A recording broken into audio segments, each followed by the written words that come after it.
Hello, what you're seeing here is a light project that I made, just finished now. Originally it was a Christmas decoration. It had 14 LED spikes that you see right there, plastic spikes that give a nice effect. The original LEDs were orange in color, a yellow I think, and the effect was a bit lame. There were 2-channel driver and the effect was a bit not super spectacular, so I decided to buy 2 of these and then make my own mechanics around it. So at the center there is a 5 centimeter diameter sphere. It's basically a Christmas ball, drilled holes in it, then stuck pieces of plastic pipe on it, stuck blue LEDs through it, painted it, and inside there's a Homebrew 32 channel LED driver. It's 2 16 channel LED drivers and an AVR microcontroller.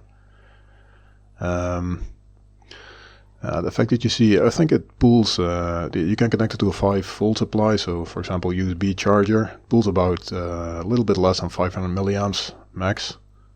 And the effect consists of basically a spot, like a light spot moving around a ball. Now what I did was, a spot has a longitude and latitude, let's say that, and every spike has a longitude and latitude as well, so I basically calculate the distance from the spot. I move the spot around using some sine waves with a slightly different period and some randomness. And then every so and so many milliseconds I calculate the difference between the distance between the spot and each spike. And then I adjust the intensity of each spike accordingly.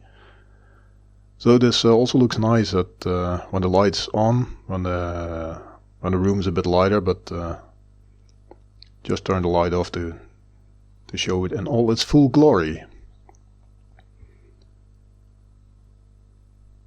So what to do now? No idea. I think it's finished.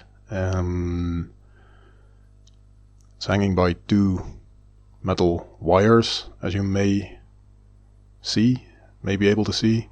And I think now I hang it in some hacker space. For example, a hackalot in Eindhoven, which is a hacker space. That's quite nice. So maybe if you visit there, you'll see it hanging in a corner of a room somewhere. Thank you for watching. Goodbye.